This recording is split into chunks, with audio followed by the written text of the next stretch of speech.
Good evening, everyone, and welcome to Perth East Council, this fourth day of September.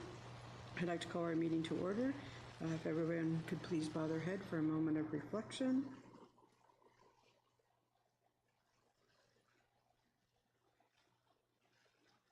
Thank you.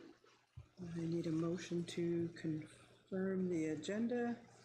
The motion reads that the agenda as prepared for the September 4, 2024 meeting of Council of the Township of Perth East be approved as received. Moved by Amanda, second by Andrew. All in favor? Carried. If you have pecuniary interest, you can disclose that now or as the meeting moves along. We have 16 items on our consent agenda. Is there any item anyone would like pulled or they have questions on? Jerry? It doesn't need to be pulled, just bring your attention to 5.1.6, the Grand River Conservation Authority. They're working through their strategic plan. And just a quick little survey or some questions. If anybody's interested, just click on the link. There's about 9 questions there. If you'd like to contribute, any thoughts to the new strat plan for the GRCA? Okay, thank you. Anything else anyone has? If not, then we have a motion that items 5.1.1 to 5.116 is set out on the consent agenda for the September 4, 2024 regular meeting of council be received for information, and the minutes of August 7, 2024 regular meeting be adopted. Moved by Jerry, second by Bob. All in favor? Carried. Okay, we have no public presentations. We have no other presentations. And no delegations. We do have a public meeting. So I declare this public meeting to be open.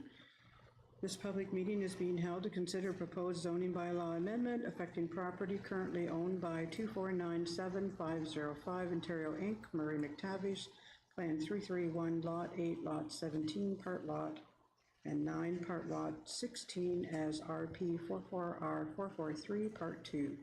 2175, line 34. This meeting is an opportunity for the Township to advise the public of the purpose and intent of the amendment and receive their input prior to the considering adoption of an implementing bylaw. If a bylaw is adopted to implement the zoning amendment, the notice of passing will be forwarded by prepaid first-class mail to various agencies of interest and others who have requested notice. An appeal to the Ontario Land Tribunal objecting to the adoption of the bylaw may be filed with the clerk no later than the date stated on the notice. Any person attending this meeting who wishes to receive written notice of a bylaw passed to implement the amendment is asked to give their name and mailing address to the clerk following this meeting. No written notice, except as previously noted, will be given unless requested in writing following the meeting. All persons attending this meeting will be given an opportunity to be heard or make a presentation. I will now call on Planner Joshua to present the planning report and recommendations. So Josh, welcome, and the floor is yours. Yeah, good evening, everybody. Happy to be here. Let's get going. Alrighty, actually, I'm just going to test, make sure we're working here. Awesome, okay. Zoning bylaw amendment application Z15-2024 was submitted by Mary McTavish on behalf of 2497505 Ontario Inc. to rezone the lands municipally known as 2175 Line 34 in Shakespeare. The application before you seeks to rezone the subject lands from residential medium density zone 2 to special residential high density zone 3-11 to recognize the existing townhouse use as a permitted use on the subject lands. A site-specific zoning is required for the subject application in order to reduce the minimum side yard setback width from 6 meters to 4.7 meters. The existing townhouse is considered to be an intensified use. Intensification is supported by both the provincial policy statement and the Perth County official plan, as intensification enables efficient use of land in existing municipal infrastructure and provides a mix of housing options on the market. With the exception of the requested relief from the side yard setback, the existing townhouse complies with all provisions of the R3 zone as outlined in the Perth East zoning bylaw. Staff received comments from the Upper Thames River Conservation Authority and Blue Water Recycling Association. Neither agency had any objections. As per statutory requirements, public notice of application was provided. No public comments were received. In light of the previous, planning staff are supportive of the proposed zoning bylaw amendment and recommend that the Perth East Council approve zoning bylaw amendment application Z15-2024, and I'd be happy to answer any questions. Okay, thank you. Is there anyone present who wishes to make a presentation or speak in opposition of the application? Seeing no one. Is there anyone present who wishes to make a presentation or speak in support of the application other than the applicant or the applicant's agent? Seeing no one, does the applicant or the applicant's agent wish to make a presentation or speak with respect to the application? They do not. Are there any questions from members of council? No questions? Council will consider a resolution regarding the planning report recommendation following the conclusion of the public meeting. Bylaw 215-2024 to implement the approval of the zoning application will be considered later within the council agenda. The public meeting is now concluded and we will continue with the regular meeting of council. Okay, we do have a motion. And the motion reads that Council of the Township of Perth East receive the report prepared by the planner dated September 4, 2024, entitled Zoning Bylaw Amendment D14-Z15-2024-PE, submitted by Mary McTavish on behalf of 2497505 Ontario Inc., affecting lands described as Lot 8, Lot 17, Part Lot 9, Part Lot 16, Plan 331, Part 2, 44R-443, Southeast Hope Ward, 2175, line 34, for information, and that council had held a statutory public meeting pursuant to Section 34 of the Planning Act with respect to the zoning bylaw amendment 215-2024, and that council approves zoning bylaw amendment 215-2024. We need a move by Andrew, second by Hugh. All those in favor? Carried. Great, thanks, Josh. Are you doing the next one too?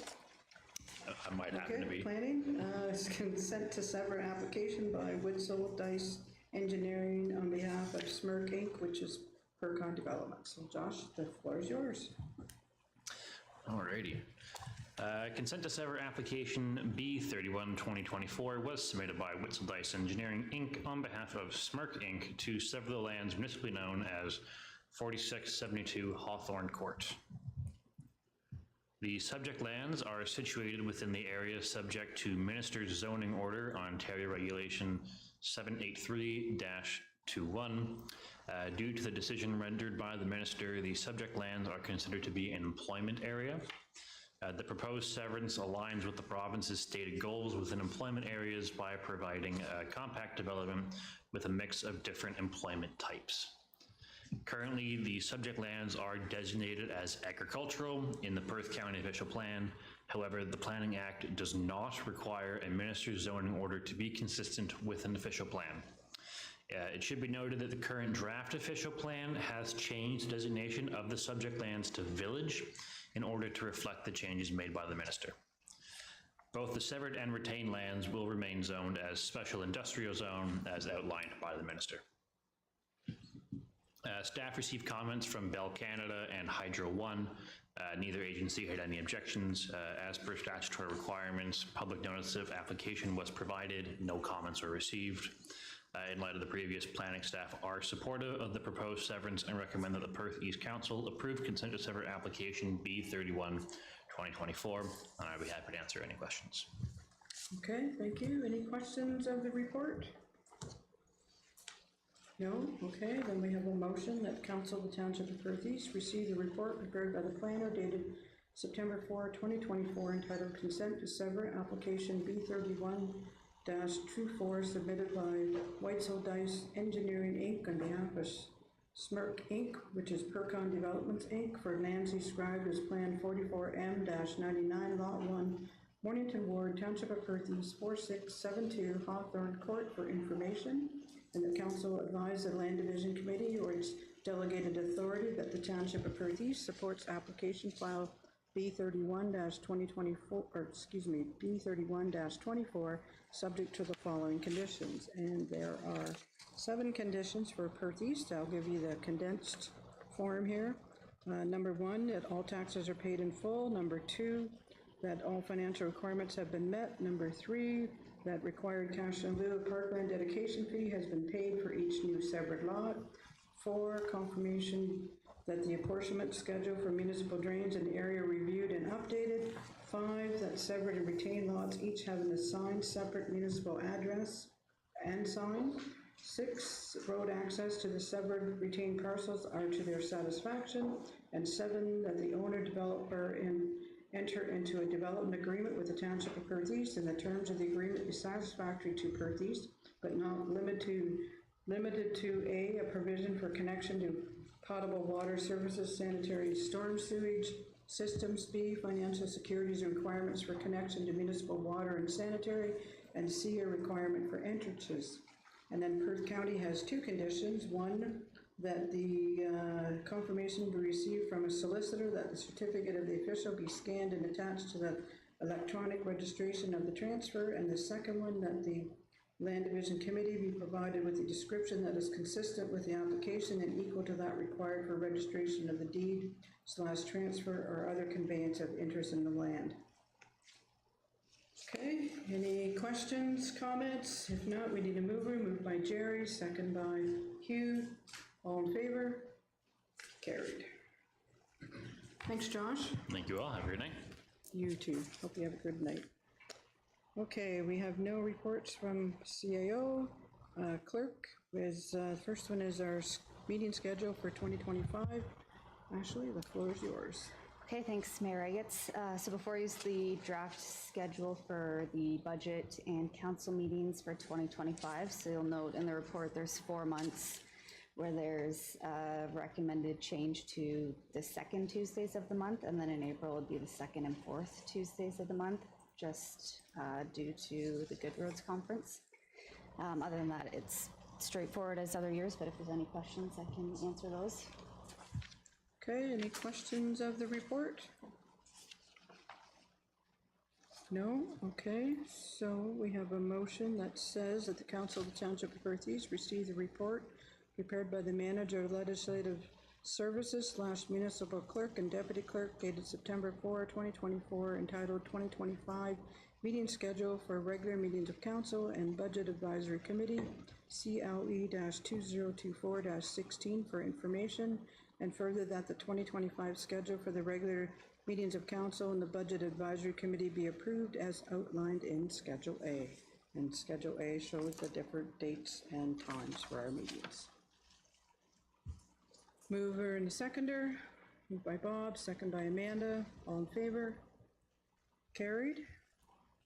Okay, the next item is unopened road allowances, John Street.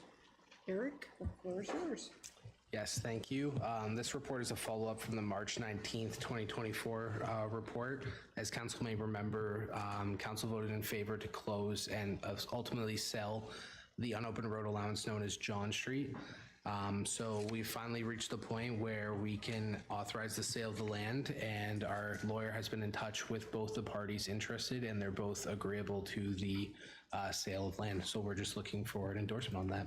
If there's any questions, I'd be happy to answer. Okay, thanks, Eric. Any questions of the report? If not, we have a motion that Council of the Township of Perth East receive the report prepared by the Development and Drainage Coordinator dated September 4, 2024, entitled Unopened Road Allowance, John Street, also known as Park Street, DDC-2024-32 for information, and further that Council give 3 readings to bylaw 48-2024, being a bylaw to authorize the sale of John Street in Millbank. Moved by Hugh, second by Amanda. All those in favor? Carried. Thanks, Eric. And now we'll move to sale of Part 1 and 2, Block 72. Ashley? Okay, thanks, Mayor Eggetz. So this is a follow-up report back from 2022. Council received a report from the CAO at the time recommending declaring Block 72 in the Geese subdivision Phase 3 as surplus. There was an error, it wasn't supposed to be included in the subdivision. It was the correspondence between staff and solicitors at the time was that the sale would move forward when the developer was ready to develop those lots, or a builder was ready to develop those lots, and we're now at that point in time. So we're looking to have council waive the rule of providing public notice of the sale and then endorse the sale of Part 1 and Part 2 to lots 9 and lot 10. I can answer any questions if council has any. Okay, questions, Hugh? Does anybody remember why that walkway was put in there and why we got rid of it? Was it something to do with water? From what I can see, so I was off on leave when this had come forward, so from what I can see in the file, the original idea when the subdivision was being developed was to have a walkway back to the new trail that leads from Mill Street to line 61. And then after further review amongst staff and developer, I can't speak for sure on who was involved in those conversations, but they had decided that it was not necessary, that there was other routes that citizens could get to that trail. Okay, anyone else? No, we have a motion then that Council of the Township of Perth East receive the report entitled Sale of Part 1 and 2, 44R 5993, Block 72 of Plan 44M80, CLE-2024-17, dated September 4, 2024, prepared by the Manager of Legislative Services and / Municipal Clerk for information, and further that in accordance with the Township Policy CL-1.06, Sale of Corporate Property, Council directs staff to sell the walkway directly to the adjacent abutting properties and waive the requirement to provide public notice of sale, and further that Council give 3 readings to Bylaw 49-2024, being a bylaw to authorize the sale of Part 1 and Part 2, 44R 5993, Block 72 of Plan 44M80. Moved by Hugh, second by Bob. All those in favor? Carried. Thanks, Ashley. Now we're going to move to finance, and the first one is our website update. Paula, the floor is yours. Oh, Matt, sorry.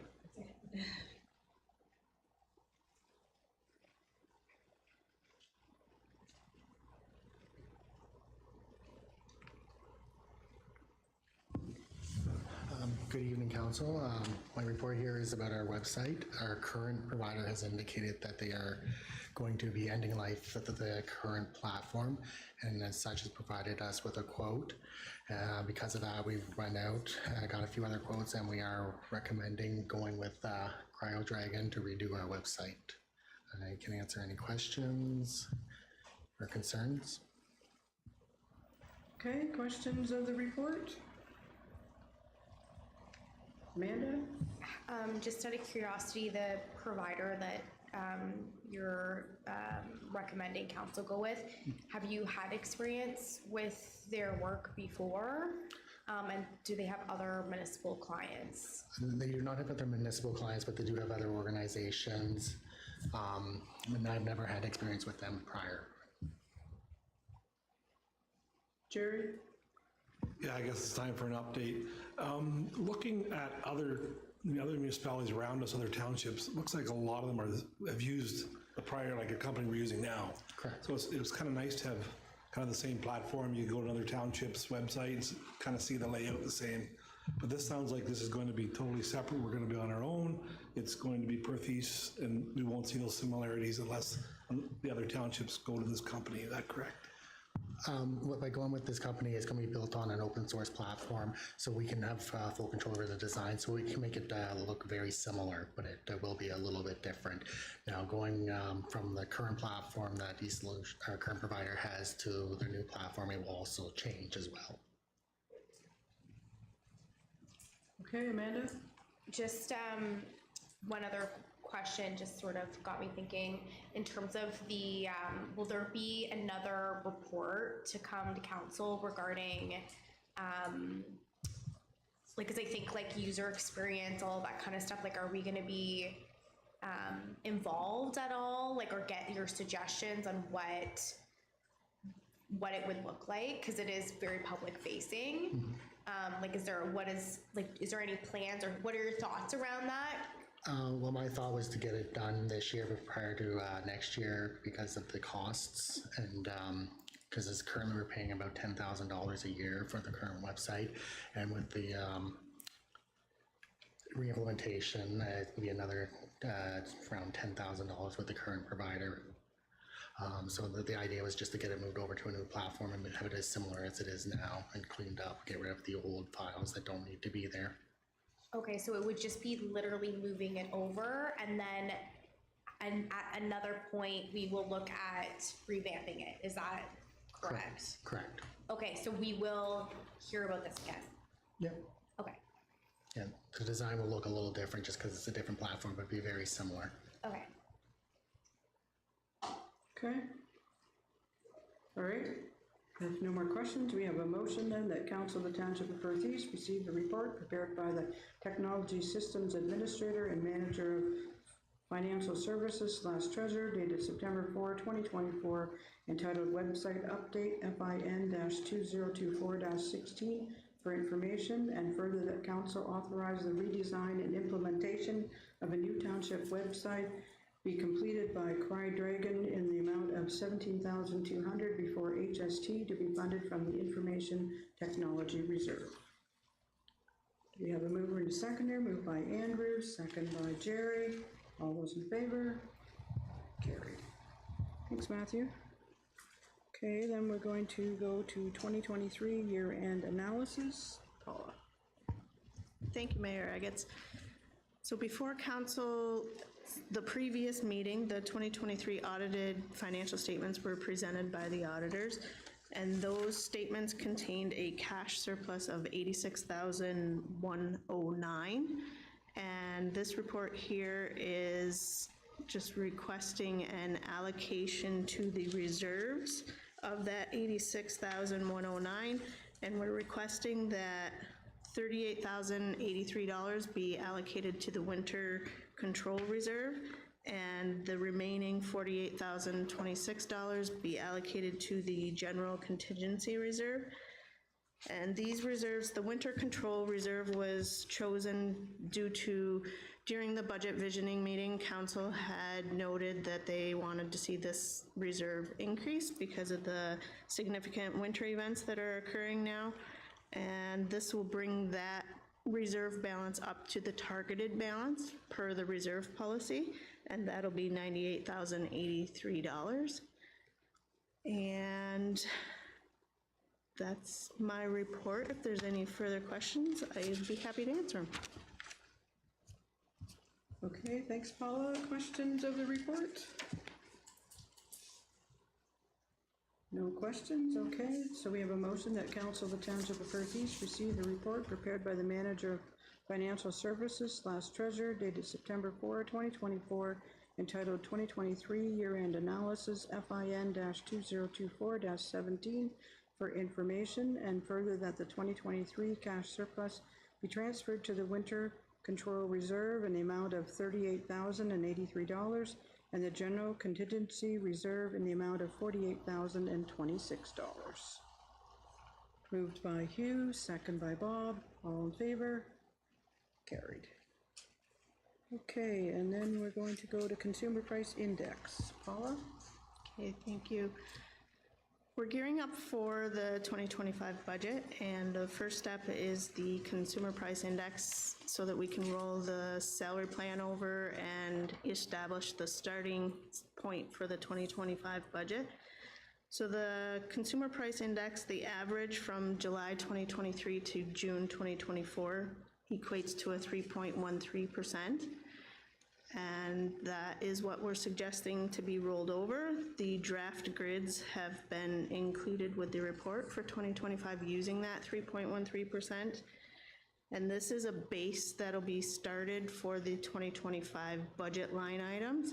Those line items are reviewed line by line by the managers, treasurer, and CAO for any adjustments based on the anticipated requirements for the 2025 year, so they'll be adjusted up or down. The 3.13% CPI on the 2024 wages equates to approximately 183,000, and that in turn equals a 1.7% Perth East levy increase based on the 2024 levy. So there's a common benchmark for the COLA increases, and that usually ranges from 2 to 3% annually. Now, council will note, based on the charts provided in the report, that 2023 and 2024 were outliers, and they were quite a bit higher than the 2 to 3% average. But they'll also note that the 3.13, it's starting to level out back down to the 2 to 3% that is normally anticipated for the COLA increases. The other item included in the report is the officer pays for the fire department are proposed to be applied, the CPI is proposed to be applied to the full amount going forward as of January 1, 2025. And that's included in the proposed 2025 grids that are attached. And that concludes my report. If there's any further questions, I'd be happy to answer them. Okay, thanks, Paula. Questions of the report? No questions? I have one question, a couple questions. Who did we gather information from for the CPI and the COLA? I noticed the human resource manager did that. So who did we compare with? Through you, Mayor Agates, we compared with the municipalities in the Golden Triangle group who were willing to share at this time. So I can try to pull up the spreadsheet and rhyme off the 10 to 14. Is that what would be helpful? The report kind of outlines some of them are bigger municipalities, so they're not maybe necessarily direct comparators. And that's the Golden Triangle group runs from Ottawa all the way across to like here and down like south to Windsor and stuff. So it's not to say that they're necessarily direct comparators with like North Perth, West Perth. They're just the comparators within this HR group who are willing to share at this time. So did we compare with North Perth, West Perth, and Perth South at all in the county?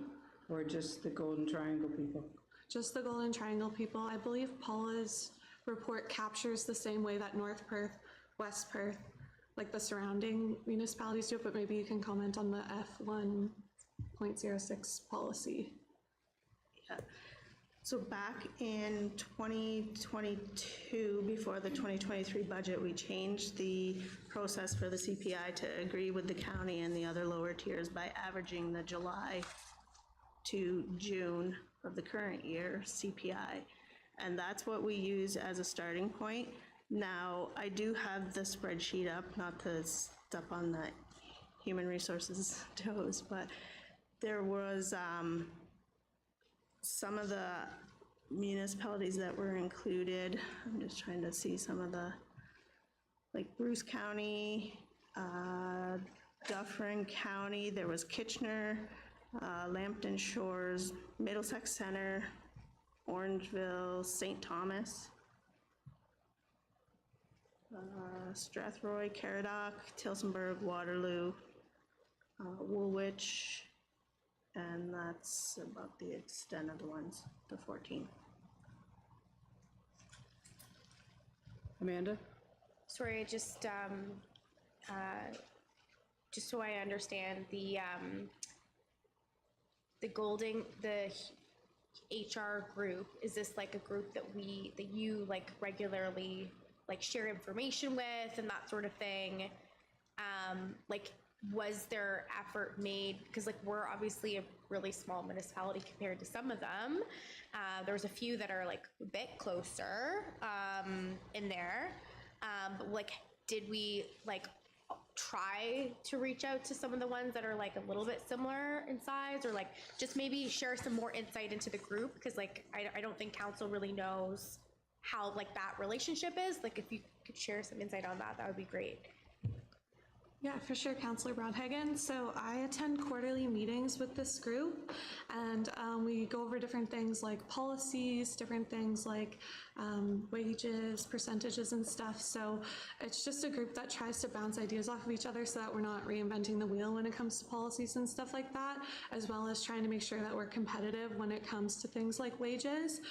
So we do meet quarterly, and yeah, it's just sort of a networking group that we can make sure that we're all kind of being competitive. But different municipalities, as I've understood it, start preparing for budgets at different times. So that's why the spreadsheet is sort of lacking in the sense that I think there's like 444 municipalities. Now, not every single municipality is part of this group, but probably I would say like 100, I'm guessing, is a part of the group, but not all of the HR professionals are super active and necessarily responding to every single thing. So sometimes if I need help with writing a policy, I'll just reach out just generally to the whole group and say, hi there, looking at addressing, for example, the salary administration policy, or looking at comparing wages. And then it is nice in a sense because they do share information that, while it's not always directly relatable, I think this is valuable information for council to have so that you can see what other comparators are doing. Other questions? Andrew? Thank you, Marion. So I guess it's fair to say maybe this is a CAO question, that we're drawing from a large area for prospective candidates in general. It's maybe not just local anymore, just because of the skill level, or is that off? Yeah, through Mayor Eggetts, I think it's fair comment that the competitive nature of filling positions and comparing wages, it's not as simple anymore as just looking at your neighbors, in my opinion. I think we need to look more broadly. Also, I think, council, we attend events like AMO and Roma, and those conversations are happening across all municipalities, not just our neighboring municipalities that we're trying to stay competitive with, but also recognize that wage increases being discussed at this point, a lot of municipalities are not doing that. They do it solely as part of the budget process. What's the policy that Perth East and the others in Perth County have endorsed is at least a time frame so that when treasurers are working on the budget and managers are working on budget, at least they have a starting point. But what the actual end salary numbers look like should be a consideration that council makes when they're approving the budget. But at this point, the only ones within Perth County, I believe, is the county that have endorsed the CPI type. I don't believe that conversation has happened at North Perth or West Perth yet. At least it hasn't been posted at this point. So we're just trying to follow our guidelines as it relates to that. And I thought, this is coming from me, that providing a broader perspective would be useful to council. We can certainly just focus in, but I think we have the opportunity, and I think there's an expectation amongst our staff as well that we're looking more broadly than just our neighbors when we're looking at the increases. As it relates to kind of the budget piece, again, to Paula's comments, CPI is just a starting point. The expectation that I have and that managers agree with is that that's all it is a starting point. We are required as managers to look at line by line items, and in certain circumstances, we push very hard for managers to justify any increase year over year. And why are we not decreasing if for the last 3 years we haven't reached budget levels? So this is really just kind of setting the table, so to speak. We drill in from this point forward until we present a budget to council. Other questions? I just have a couple comments. I think it would be to our best interest, though, to see what our people in our own municipality are doing as well, because there are staff members who go to North Perth or West Perth, or like, we're not comparing apples to apples. I understand what you're doing, but you can't compare us to the region of Waterloo. You can't compare us to the larger centers because they have bigger to draw from. So I was confused why the HR was doing the treasurer's job, really, that HR was going out looking at the comparators instead of why the treasurer is, because I guess I assumed that the treasurer would contact the other treasurers, but maybe they don't have as broad a spot to contact, or why is HR doing part of the work? Yeah, typically the HR associations track very closely collective agreements and settlements. That's really something that group does. The treasurers do a lot of work. I'm not going to minimize that at all, but treasurers typically focus on the broader budget implications, not just solely on wage and settlements. The HR groups do spend a lot of time collecting data as it relates to actually collective agreements and all of the other things. So that's what the association, they have an ongoing tracking system where they look at that. And I believe even at the county, the HR manager there is part of the association. And so they would have access to the same type of information around collective agreements. Collective agreements are slightly different, but again, and we don't have frontline workers that are part of a union, but they are offering the same type of work in other areas. So I think it is useful for us to pay attention to what the market is.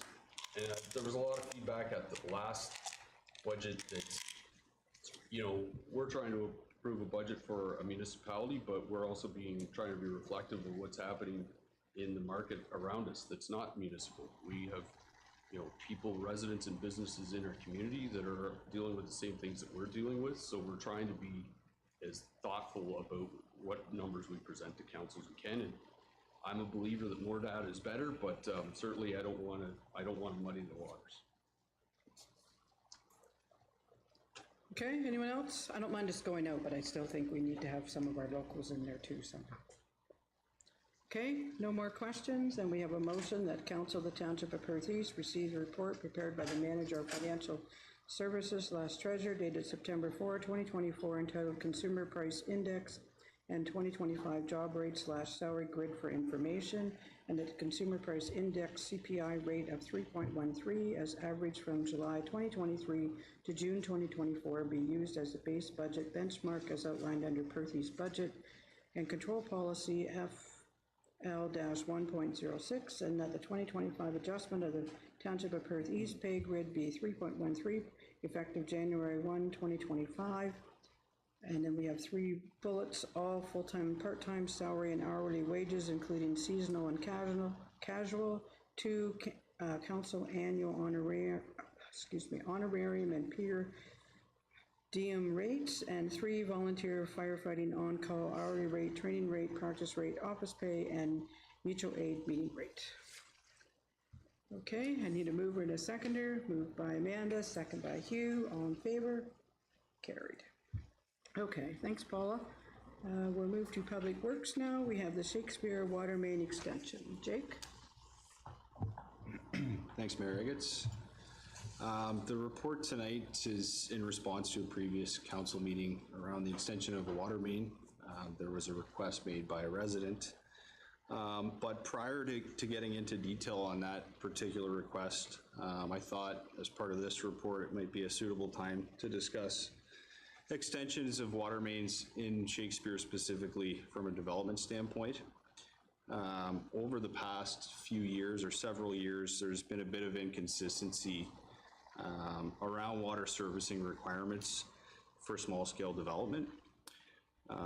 The official plan speaks directly to this, official plan amendment 104 specifically, which I have included in the report itself, but the language in the OP is certainly open to interpretation, or at least I feel it is, as it relates to feasibility for some of these small-scale developments. From the developer's standpoint, from their perspective, they see water main extensions as cost prohibitive and are not feasible from a budgeting standpoint. As such, our current approach of encouraging developers to extend water mains at their cost is often challenged right away. Now, I should specify we're talking about very small developments, such as like a duplex, triplex, stuff like that. We're not talking about subdivisions. But yeah, from a staff perspective, I think it would be helpful to get some clarity around what the OP's intention is. I've come up with a bit of a statement, which I'm hoping council would endorse. The statement is as follows. All new developments in the Village of Shakespeare in excess of a single unit shall extend the municipal water main for the provision of drinking water. Extensions would be at the sole cost of the developer in accordance with the applicable fees and charges bylaw. No new wells shall be drilled for the purposes of providing drinking water for such developments. I think this would, should council endorse this, provide a consistent approach for staff to follow around these types of developments. And to be clear, any new development or redevelopment that currently fronts a water main would be required to connect to the municipal water main, including single dwellings. That's my interpretation of the OP as written. This doesn't mean that those that are currently front a water main and are on a well will be forced to connect, by no means. But this is specific to new development or redevelopment. I'll get on to the next part of my report, but I wondered if it's possible to take questions on this piece now prior to moving on to the next.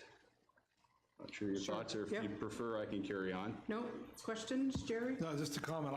From what I recall, we've always said that, the last part, that existing dwellings within the Shakespeare do not have to connect. We have always said that. New development is the new thing we're working on tonight, so just my comment. Okay, anyone else with questions or comments? No, okay, I'll carry on. Okay, so getting back to the request for Mr. Brubaker, staff have come up with 4 different alternatives for council's consideration. Option 1 would be to simply permit the extension of the water main at the sole cost of the interested parties. There would be no cost recovery as part of that for those individuals. Option 2 would be to enter into an agreement with these interested parties. Any property owner that decides to connect after the initial installation would be required to pay their proportional cost of that water main to the individuals that fronted the cost of the initial installation. Now, this approach has been used in Shakespeare previously on Webster Street. It was for the purposes of a small development, but nonetheless, it was effective from my point of view. Option 3, the township fronts the cost of the extension by borrowing from reserves. Reimbursement would come as residents decide to connect to the system over time. There's certainly a bit of financial risk around that, given the uncertainty of when folks would maybe decide to connect. The other part with this, from my point of view, is if we get down the road of several residents requesting the extension, you get into some pretty big financial issues potentially. And the last option is option 4, which would be to pass a local improvement bylaw, which would address servicing for either all of Shakespeare in its entirety, or you could reduce the scope to certain sections or segments of Shakespeare. This would involve mandating all the property owners of the area that's under that bylaw to connect over a set period of time. And as part of this, the property owners would be required to pay their portion of the initial capital cost.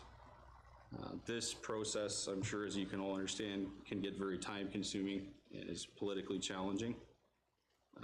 Staff definitely recognize this approach has not been a preference of councils in the past, and therefore I wouldn't recommend it at this point in time. I think option 2 is probably the option that I would suggest to council. It's minimal in terms of financial risk, and it still allows the extension of that water main. And this approach could be used for future similar, I guess, requests. If there are any questions, I will try and answer. Okay, questions, Andrew? Thank you, Mayor Gates. Thanks. I really think we've had discussions about this, Manager Jake, that yeah, it needs to have something. And the Webster Street thing, it's been in there for probably, what, 6 years or more-ish? So it's a long time ago, yeah. So option 2, I think I would be okay with option 2. It makes the most sense. I don't think we should be footing the bill for anybody. But I don't know if details, we can discuss details, like in an example. I'm using this as an example. Or do you not want to? I don't want to put you on the spot because it may. I think, like the example of the one that went on previously was the developer fronted the cost for the installation. Yep. And there was a set fee that individuals connecting after the fact would pay to that developer. Yep. The township would kind of act as the middleman, so to speak, on that, but I guess in this case, it's more of, so Mr. Brubaker's come, he's asked to have the water main extension run to his house. The next one down is a semi being built. Now, as I understand, there's a strong possibility, and I hope whatever we do tonight doesn't affect this guy, because he's got to get his house built, right? So time-wise, how long would it be to get, if we were to go with option 2, a water main extension, or any option that extends a water main, how long would that timeline be? I think it's very dependent on the individual who's requesting the extension, whether or not they're willing to front that cost. That's going to be a significant factor. But the scope of the project isn't, it isn't very involved. I think it could come together fairly quickly. But I know the individual you're talking to is ready to build. So this could be expedited in this particular case if there was interest there. But I think the interest would have to come from the individuals themselves to start to push this along. Makes sense, yeah, I think, yeah. But the foundation's in on that one, and it's 2 houses, basically. It's a semi is my concern, right? He wants to get it done before the snow is too heavy. So, no, I'm glad we're working on this, because ambiguity is not cool when you're talking to people with expectations. Thank you. Okay, other questions? Nope, that's pretty simple, Jake. Okay, so who wants to adopt what option? Jerry? Oh, wait a minute, Ashley wants something. Oh, no, sorry. He Oh. had his hand up. I didn't know if you had a question. You have a question? Okay. Jerry? Oh, I move option 2. Okay, seconder? Hugh?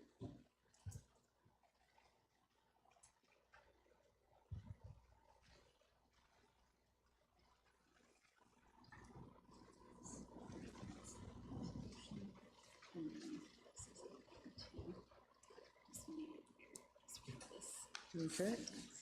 You want me to read it? Just this sentence. Oh, just that sentence, not the whole thing. Thank goodness. Okay, so we have a motion that Council of the Township of Perth East receive the report prepared by the Manager of Public Works dated September 4, 2024, entitled Shakespeare Water Main Extensions, PUB-2024-19 for information, and further that Council endorse the following statement as it relates to new developments in Shakespeare. All new developments in the Village of Shakespeare in excess of a single unit shall extend the municipal water main for the provision of drinking water. Extensions may be at the sole cost of the developer in accordance with the applicable fees and charges by law. No new private wells shall be drilled for the purposes of providing drinking water for such developments, and further that council confirms that all properties that front onto current or future township main water will be required to connect any residential, commercial, industrial, or institutional new build to the water main as part of the building permit process. And further that council endorse option 2 for the water main extension specific to Andrew Street in Shakespeare. And option 2 is that council direct staff to prepare a draft agreement for council approval regarding water main installation on Andrew Street, Shakespeare. And further that council direct staff to contact the involved residents with the preferred option chosen. And further that council direct staff to bring back a follow-up report with the appropriate agreement/bylaw if required. Questions, Amanda? More of just a comment, because I know that we will be, whatever's decided upon, there'll be communication with the individual. Obviously, this is not what they had in mind. I think one sort of suggestion that I wanted to offer up is like, in terms of some of the language that we use when we're having that conversation, is like, this is proponent driven, right? And so that also relates to what Councillor McAlpine was getting at in terms of timelines. And so it gives them a bit of control, minimized our risk to the township, and doesn't set any wrong precedents for us going forward with new developments. So I just wanted to like offer that up, because obviously, you know, the individual had sort of had their own sort of thing in mind of what they felt they were prepared to do. But I think, you know, I think this is a really safe option. But just in the communications, I think that would be my suggestion. Like, obviously it's up to staff and Jake and his expertise, but I just wanted to sort of offer that up, because I think that can maybe lessen the blow, and also help, you know, Councillor McAlpine, and with like the relationship building locally too with that individual. Okay, any more comments or questions? All in favor of the motion? Carried. Okay, thanks, Jake. All right, we're moving on. We have no reports from building, no reports from park, recreation, and community services, no reports from fire. We have no correspondence. So now we're on to council and committee reports. We have my meeting log where I was for the month of July and August. Any questions on any of that? Pretty small month. Well, you should see the counties. It was pretty big. Okay, council reports. Anyone have any committee reports? We did have some members here that were at AMO, and maybe they could give us some insight of what they heard, what they went to. I know Hugh and Andrew were there on behalf of Perth East, so maybe Andrew, you want to start? Yeah, no, thanks, Mayor. It's always big and confusing, and lots of pens to get from the trade show. But overall, my highlight, at least, was the opening speech by the Governor General. I don't know if it's available online, but really a lot makes clear kind of her interpretation, and she quoted other famous people on how a council should act and a councillor should act in the two different separations. I found it really interesting. I've never read it anywhere before. Nobody's explained it to me like that. So that was kind of the highlight. If maybe you can contact AMO and see if they have that stuff online, and we can all look at it if we want. Share a link. I'll see if I can find it too. But that was the highlight of that conference for me. And the other days, then, what did you go to? Is there nothing jumped out at you the other 2 days? It's kind of big scale stuff for Little Perth East, like the waste diversion. I thought we were talking about that. Well, that's like building $1 billion facility and stuff. Probably not going to happen. Looks really good, but it's the scale for that in Roma always seemed to be a little large for us, in my opinion. I think CO Givens was there too. Maybe he has different thoughts, but yeah, no, it's a lot of little breakfasts and meetings and nothing really substantial. I find it's a little larger for us, maybe, as a rural thing. Roma offers a little bit more, but it's kind of gotten off track too, in my opinion. It's gotten a little bigger, broader, bigger ideas that endless money to implement them. So yeah, other than the Governor General's speech, not much to report. You? I'd have to agree with Andrew. A lot of the stuff, like the three of us, we were at the recycling thing, and it was again, like most of the other things, they were great, huge things, but they're more regional orientated than something for like Perth East, especially on something like recycling. It was huge amount of dollars, and to make those things fly, you need a huge amount of stuff coming into them to make them work, and then you also need the downstream to somebody to buy your products that you come up with. And nowadays that seems to be kind of problematic, because China used to be the ones that bought most of the recycling, and luckily our recycler, they had I think a 90-some% clean recycling, So they were able to keep selling the recycling, but a lot of municipalities, they got caught out in the cold because they didn't have good, clean recycling. So it's just, again, the scale of everything people want to do are fine, but it's like even redesigning roads or electric vehicles and all that kind of stuff, that takes a lot of infrastructure. Like in the road between Tavistock and Pungadulas Corners, like that was something, I think it was like $150,000 or something, our share to put in the bicycle path.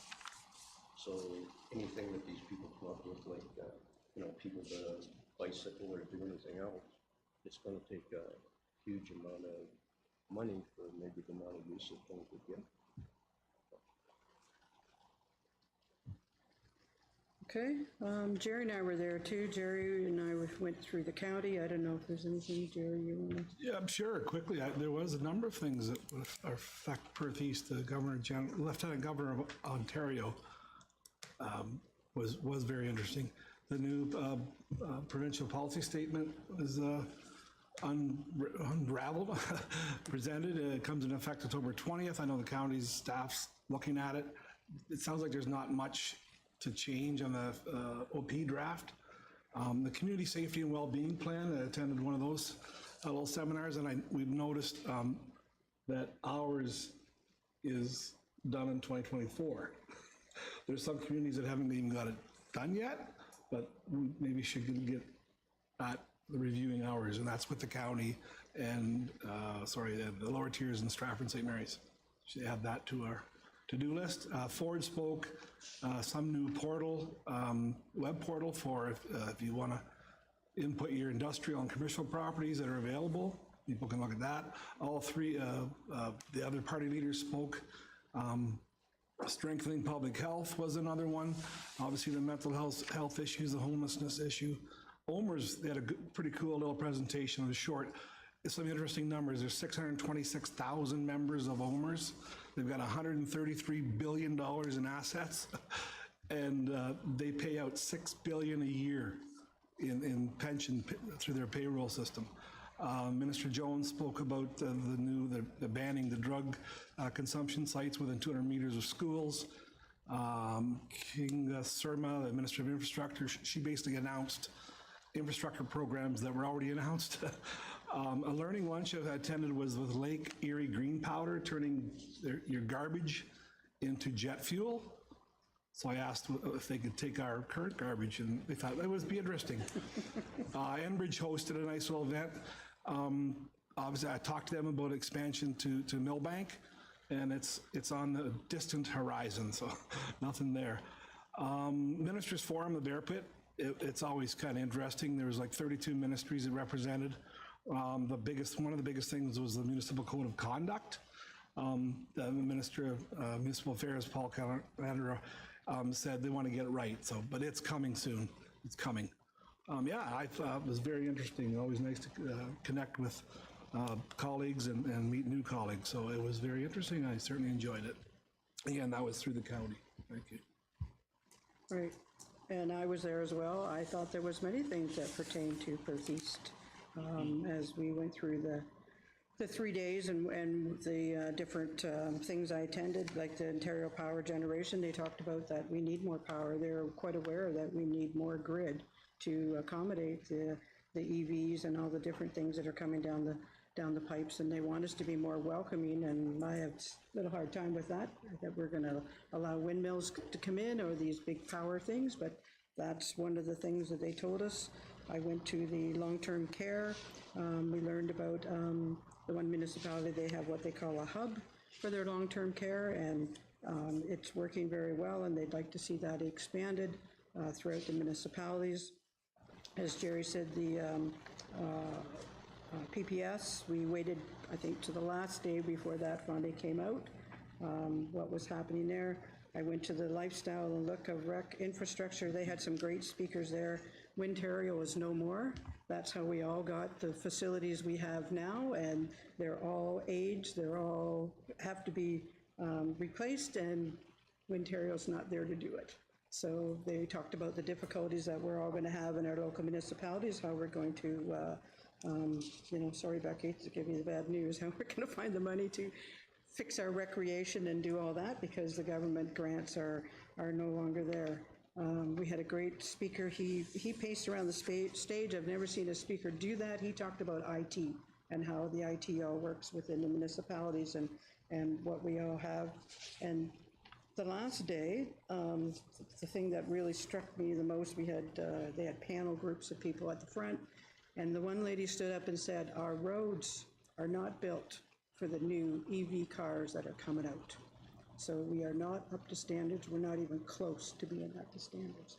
And that really hit me at home because, we have some great roads in Perth County, and they start putting these heavy cars running around them on the batteries, we're going to be in trouble. And I think all of Ontario is. So that was one of the things that really hit me the last Wednesday morning that I was there. So trade show was great. Not to blow my own horn, I did win a prize.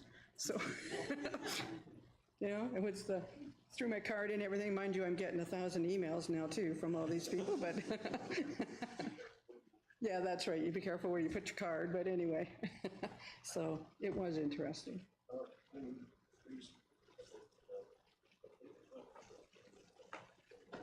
Oldcrest once upon a time, I believe, that might have been about 5 years ago. Did that ever go anywhere? Like, I know I was at one meeting and then I think it was COVID, and I think, or I never invited back to another meeting again, so. I never heard any more where it went or what happened with it, or it kind of went away. Yeah. Struck a chord with me that things that was still on the horizon, and just kind of died. This gentleman that spoke, his mother was quite ill, and then that's when he started getting more involved because there was nowhere for her to go. And then when he did get her somewhere, then there were still challenges, and that's why he got so involved in this and formed this hub. And yeah, it sounded really intriguing because, unfortunately, I'm getting to that stage, not yet, but close, closer than some. But yeah, like, where are people going to go when they need long-term care? I don't know. Are the family's going to step up, and that's what he found in his community. Like, his mother needed full-time care, and it just wasn't there. So, but if there's nothing else, then we need a motion to accept the meeting log and the reports on AMO. Moved by Hugh, second by Amanda. All in favor? Carried. Okay, now we're to bylaws. First, second, third, and final readings. We have 4 bylaws. The first one is bylaw 48, 2024, a bylaw to authorize the sale of land owned by the Corporation of Township of Perth East, and that was John Street, and that was item 8.3.2 tonight. The second one, bylaw 49, 2024, a bylaw to authorize the sale of land owned by the Corporation of the Township of Perth East, and that was block 72, part 1 and 2, and that was item 8.3.3. The third one is bylaw 108-2024 to consolidate municipal drain maintenance completed in 2023. And the fourth one is bylaw 215-2024, a bylaw to amend bylaw 30-1999, and that had to do with the McTavish application tonight that was under 7.1.1. So I need a mover and a seconder for first, second, third, and final readings. Moved by Amanda, second by Bob. All in favor? Carried. Any notice of motions? Any other business? Any announcements? Amanda? Yeah, just wanted to make everyone aware that the Alice Optimist is hosting their annual pork chop barbecue fundraiser. It's next Thursday. I will be helping at the drive-through. It's $20 a ticket. You can still actually get tickets. The meal is always good, and it supports a really good cause. The Optimist actually just recently hosted their Family Fun Day, which I attended, and it was free for families, which was really wonderful for the community. And I know myself and John Nader and MPP Matthew Ray participated in the political pony race, which was quite interesting. Matt had a bit of a fall, and here we thought he was going to win because he had the longest legs. But just wanted to highlight that, like, these types of things support our community, and there was a lot of kids and families at the event. So just hope to see some familiar faces next Thursday. And like I said, tickets are still available. Okay, thank you. Any other announcements? I have one. We just want to thank Colleen. Tonight is her last meeting, and we wish you all the best. We're all going to miss you. And yeah, hopefully I'm sure you'll go great places in your political career, or in your career in the townships, but we will miss you. All the best to you. Okay, we do have a need for a closed session.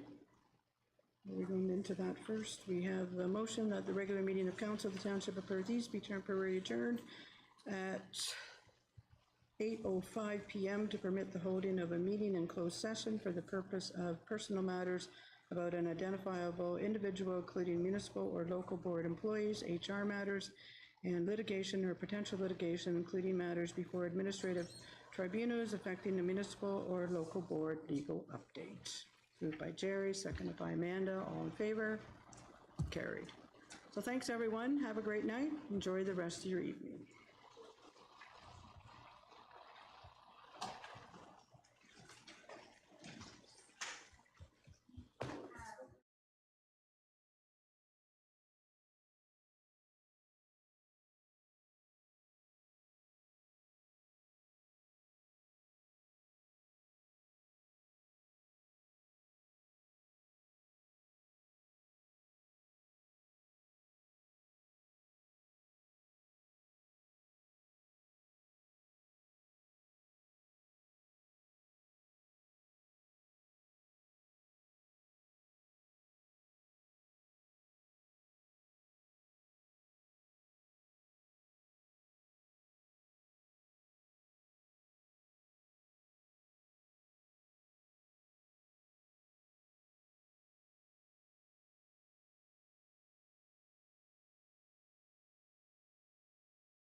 Okay, we have a motion that Council of the Township of Perth East rise from closed session, reconvene to regular session at 9:27 PM. Moved by Amanda, second by Hugh. All in favor? Carried. We have a motion that closed session meeting was held and only closed session items identified were discussed in closed session. Moved by Jerry, second by Hugh. All in favor? Carried. We have that council directs staff to replace human resource policy 4-2 overtime, human resource policy 4-2.1, banked overtime lieu form with the proposed new human resource policy 4-2 hours of work. Moved by Hugh, second by Amanda. All in favor? Carried. Council directs staff to implement the proposed new policy offer/agreement template. Moved by Jerry, second by Amanda. All in favor? Carried. Council endorsed the recommendation employee entitlements at termination Employment Standard Act minimum plus 1 week for every completed year of service, and Council repel Human Resource Manual Policy 5-8 probation. Moved by Andrew, second by Hugh. All in favor? Carried. That Council of the Township of Perth East approve the closed session minutes of the meeting on July 9, 2024. Moved by Bob, second by Jerry. All in favor? Carried. Bylaw 50-2024 being a bylaw to confirm the proceedings of Council of the Township of Perth East at its regular meeting held on September 4, 2024, be read a first, second, and third time. Moved by Hugh, second by Amanda. All in favor? Carried. And that the meeting be adjourned at 9:29 PM. Moved by Amanda, second by Jerry. All in favor? Carried. Thanks, everyone. Enjoy the rest of your evening.